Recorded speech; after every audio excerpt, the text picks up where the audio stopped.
정신질환의 원인으로 뇌에 관심을 가지며 고안된 치료법이거든요. 바로 전기 충격 치료. 네?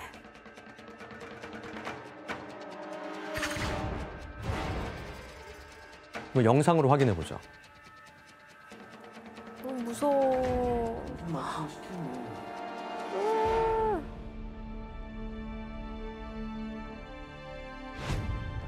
야, 이거 진짜. 아이고.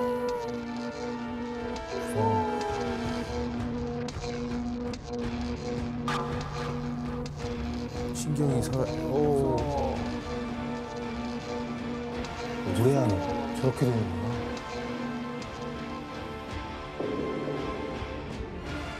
야, 이건 너무 충격적이다. 그런데 위험해 보이는 이 전기 충격 치료법은 뇌의 신경회로가 뒤죽박죽되어 있는 걸 한번 전기 충격으로 리셋하는 방법입니다. 당시 뇌 이상이 정신질환을 일으킨다 생각을 한 거죠. 이제 뇌 문제다.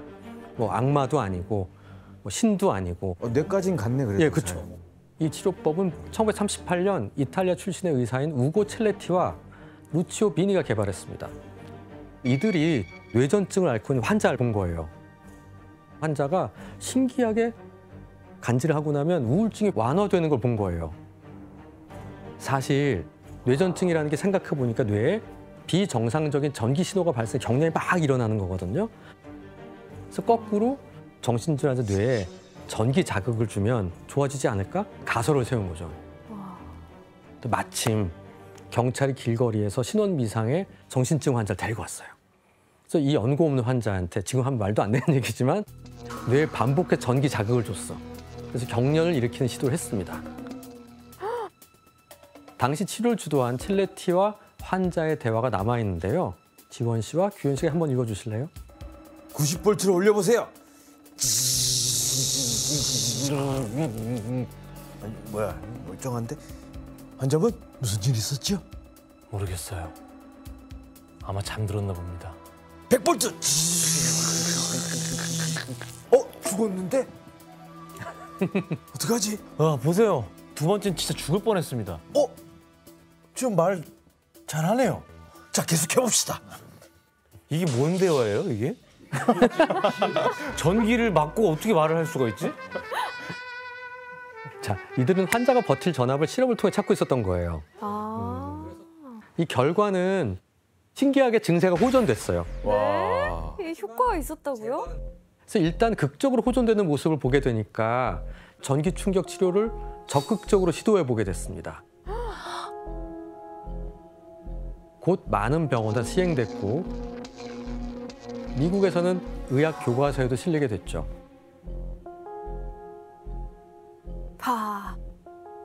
아니, 최설민 씨, 네. 전기 충격 치료가 미국에선 그럼 뭐 대중적으로 이렇게 사용된 건가요?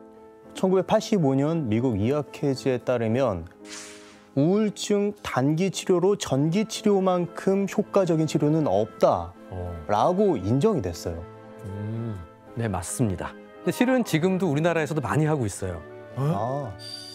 그리고 지금은 이제 안전하게 어떻게 하고 있냐면 변형된 전기 충격 치료라고 해서 임신 중에 전기 치료를 한다고요? 예, 그러니까 먹을 수 없을 때 어떻게 보면 이제 최후의 치료법을 생각을 하는 거죠. 이게 효과가 있구나. 예. 그런데 사실 이 전기 충격 치료법은 이전부터 활용되고 있었어요. 의외로 또 모든 발전들은 전쟁을 통해서 혁신들이 일어났잖아요. 네. 전쟁. 이 치료법이 특히 주목받던 곳이 있었는데 바로 1차 세계대전이 벌어지고 있던 전쟁터였습니다. 잠시 우리도 그 현장을 한번 보도록 하죠. 당시 유럽에 약 4만 킬로의 참호가 만들어졌는데 지구 한 바퀴를 도는 거리였다고 합니다. 산업혁명 이후에 굉장히 화력이 강한 탱크, 폭탄, 화생방 이런 것들이 만들어지잖아요. 무기들이 새로 나왔죠. 이런 참상이 가장 극명하게 드러나는 게 참호였대요. 계속 반복이에요, 그냥. 저 미친 상황이. 그렇죠. 끝이 없는 쳇바퀴 속에 계속 돌고 도는. 그래서 병사들 사이에선 쉘쇼크 증상이 잇따랐습니다. 쉘쇼크?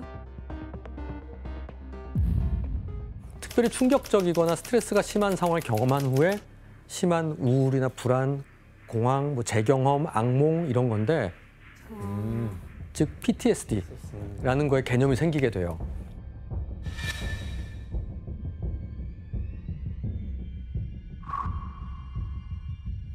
표정에서 광기가 보이는데요. 너무 무서운데요? 그렇죠. 참호네, 참호. 스트레스 받으니까 미친 것 같아요.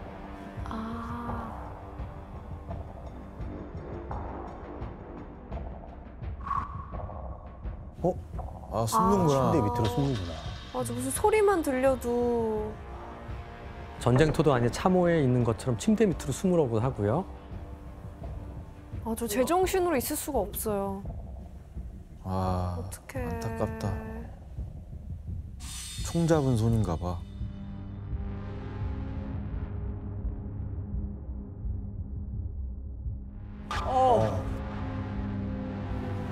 아이고.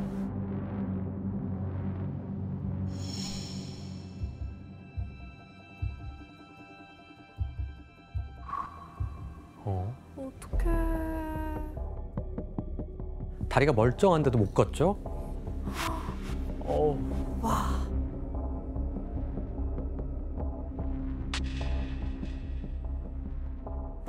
빌 수가 없어. 어떻게 왜 저렇게 되는 거지? 몸이 경직된. 전쟁이 얼마나 참혹하면. 또한 춥지도 않은 상황에서 몸을 덜덜 떨고 악몽에 시달리느라 잠도 자지 못하고 그러니까 이렇게 쉘 쇼크를 받는 환자들의 증상은 아주 다양했어요. 당시 쉘 쇼크를 경험한 사람이 무려 25만 명이래요. 엄청난 숫자예요. 사실 1차 세계대전 당시 군 장교들은 쉘 쇼크를 정신질환 전혀 인정하지 않았대요. 왜냐하면 뭐 다리가 잘리거나 팔이 잘리거나 큰 부상 입은 게 아니잖아요. 자, 그러면 쉘 쇼크에 시달린 병사를 어떻게 했을까? 잘 달랬을까요? 죽인다? 총살했습니다. 왜냐하면 나약한 놈들이라 보고 다른 병사들의 사기를 떨어뜨릴까 봐 우려했던 거예요. 하지만 앓는 환자들은 처형했다간 너무 많은 전령이 희생될 수밖에 없겠죠. 25만 명 이상이니까. 그래서 그 사람들을 어떻게든 해결할 방법을 찾았어야 됩니다. 전기 충격이 이용됐나요? 그렇죠. 당시만 해도 뇌가 아닌 신체를 자극해서 충격을 주는 방법, 이걸 이용해가지고 쉘 쇼크 환자한테 전기 충격 치료를 시행했는데 전쟁터는 약도 없고 시간도 없는데 전기만 있으면 됐잖아요. 쉽게 시행할 수 있고 효과도 필요한 게 즉각적으로 나왔던 거죠. 바로 전기 충격 치료가 적격이었던 겁니다. 근데 전쟁이 끝나자 이 수많은 군인들이 심각한 사회 문제로 대두되기 시작합니다. 왜냐하면 전쟁에 돌아온 다음에 쉘 쇼크라는 장애를 입거나 부상으로 뇌손상 입은 사람들이 많았겠죠. 게다가 이런 상황은 2차 세계대전을 겪으면서 더 심해져요.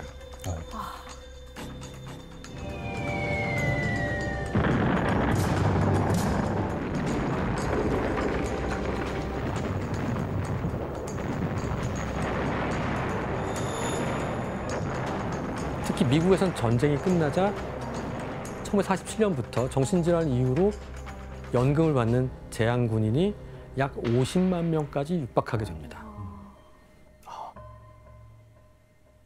자, 그럼 여기서 문제 낼게요.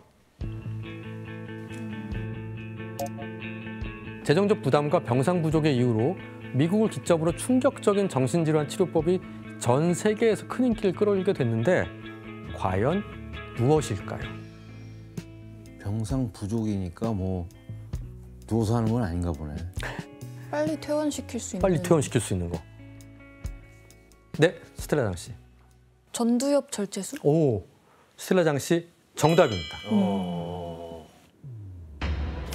뇌 앞부분을 절제하는 이런 어떻게 보면 좀 극단적인 절제술입니다. 와. 근데 너무 큰 수술인데?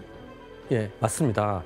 미국에서 전두엽 절제술을 견인한 인물은 신경정신과 의사 월터 프리먼이라는 사람과 신경외과 의사인 제임스 와츠라는 사람입니다. 제임스 와츠? 그렇다면 두정엽도 있고 후두엽도 있는데 왜 전두엽이었을까? 전두엽이 하는 게 뭐길래? 한번 생각해 보죠. 감정, 논리적인 사고. 사고.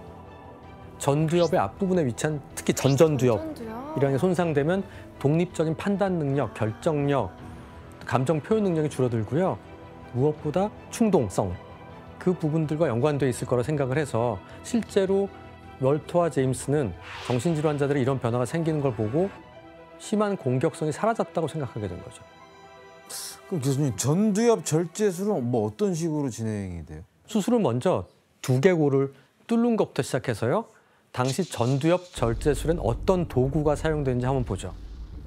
침 같은 거 쓴 거 아닌가? 너무 커. 드릴이래 드릴. 1940, 50년대 전두엽 절제술에 실제 사용된 뇌를 뚫는 드릴입니다. 왼쪽이 손잡이, 오른쪽에 드릴이네요 예. 드릴. 이렇게 돌려서 네. 뚫어버리는 거네. 네, 맞습니다. 수술이 시작되는 이런 드릴로 두개골에 구멍을 뚫고요. 전전두엽 부분의 신경을 녹이려고 에탄올을 그 안에 주입하는 거죠. 그럼 수술 후에 전두엽이 어떻게 변하게 되는 사진을 한번 볼까요? 왼쪽은 정상적인 사람이 되고 오른쪽이 전두엽 절제술을 받은 사람입니다. 동그란 구멍에 드릴로 구멍을 냈어요. 그다음에 삥 눌러서 하얀 게 보이죠. 네. 이게 뇌가 손상된 부분이죠. 에탄올로 이렇게. 그러니까 이거는 굉장히 오래된 이후에 사진 찍은 라고 생각하시면 될 것 같아요. 혜미 씨, 근데 그 정신질환을 유발하는 그 뇌 조직이 어느 정도 크기인지 어떻게 알고 수술을 하는 거예요?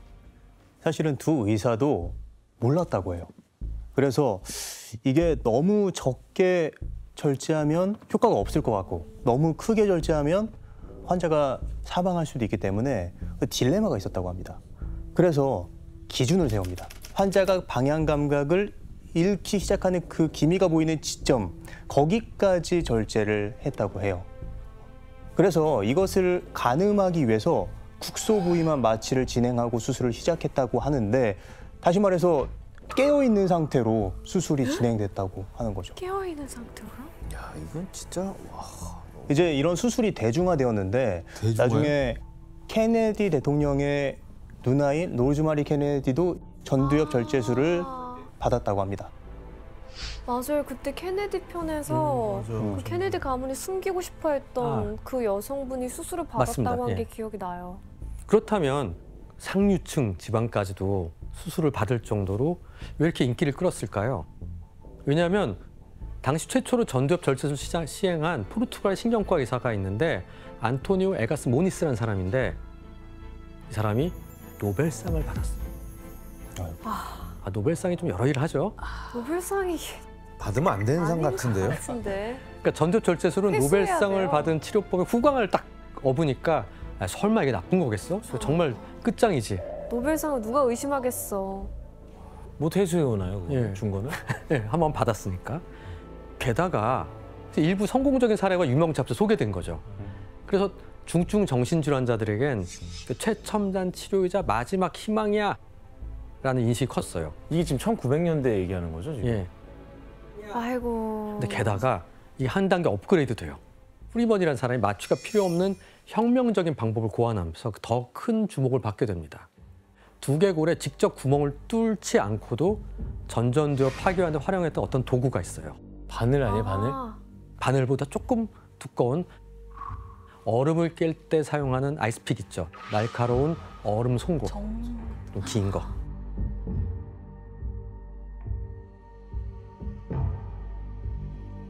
그걸 머리에다가 그문 찍었다고요? 같은 데로 들어가서 네. 하는 거예요? 그러니까 경안화 전두엽 절제술이라고 합니다. 아, 말도 안 돼. 어떻게 저럴 수가 있어. 그렇다면 대체 얼음 송곳을 어떻게 수술한 건지 한번 영상을 보도록 하죠. 아, 이게 영상이 있어요?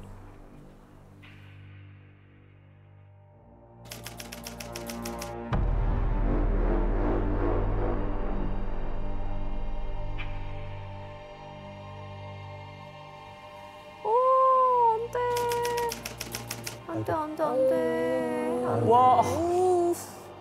그래서 송곳을 눈꺼풀 밑으로 집어넣고 망치로 송곳의 뒷부분을 건드려서 말도 안 돼. 안구를 통해 전두엽까지 바로 간 거죠. 네, 그럼 안 돼. 저 봐봐. 아이고 망치로. 뇌 안쪽으로 휘저어서 신경망을 끊어낸 거죠. 저거 눈은 괜찮아요? 눈 실망하는 거 아니에요? 그래서- 시신경은 안 건드려요? 네, 안 건드린 채 그 사이를 와, 어우, 너.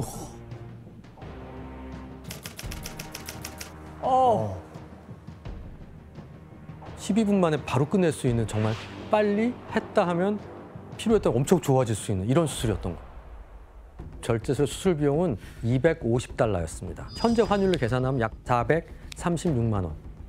당시 정신적 한 명을 1년에 치료하는 데 드는 비용이 $35,000였대요. 140배나 저렴해. 그래서 큰 호응을 얻어서 미국 전역으로 퍼졌다고 합니다.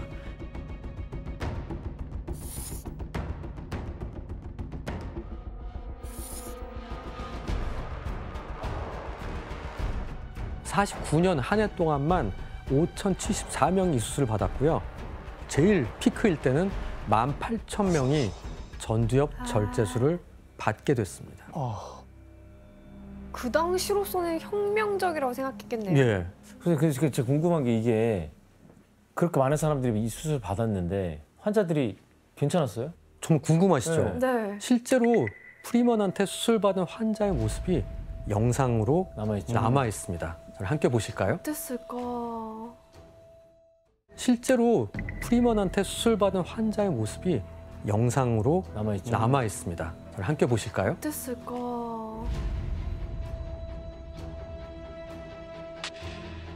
수술하기 전인가 봐. 전이죠. 네?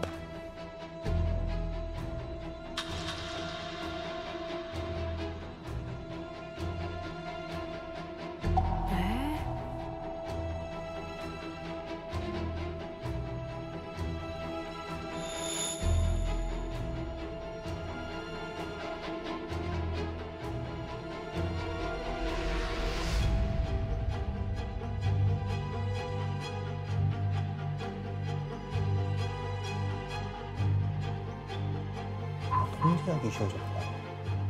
진짜 뭐가 잘못된 거 아닐까? 변하긴 변하는데 어때요? 잘 치료가 된 것 같아요? 근데 보이기에는 그런 거 같은데. 안 좋은 방식으로 된 네, 것 뇌에 같아요. 문제가 생긴 거 아니에요? 그렇죠. 조용한 사람이 됐을 뿐이죠. 네. 그러니까 정신질환 치료했다기보다는 뇌의 일부를 파괴함으로써 환자들을 통제하기 쉬워졌다라는 게 맞을 거예요. 사진을 함께 볼까요? 왼쪽 모습은 수술을 받기 전 어떤 변화가 느껴지세요? 좀 깔끔해 보여요. 편안해 보이긴 그쵸. 하네요. 이 사진만 보면 좀 그럴 수 있는데요. 이 환자의 수술 결과는 기록이 함께 이 사진과 함께 남아 있거든요. 여기 뭐라고 적혀 있는지 스텔라 씨가 한번 읽어주실래요? 네. The best that can be done for the family is to return the patient to them in an innocuous state, a veritable household pet. 아니, 반려동물로만. 비인격적이에요. 여전히 마음속에는 환자를 치료했다기보다는 동물처럼 다루기 쉬워졌어요 라는 게 1번이 되는, 이게 사람으로 안 보는 부분들도 있는 거죠. 의사들조차도. 아, 펫으로 만들어버렸네. 치료가 아니네. 예, 그런 면들이 있었죠. 그러니까 이렇게 비윤리적이고 그런 뇌에 손상을 입히는 거니까 비판적인 목소리도 있었습니다. 이상한 거지, 이거. 예.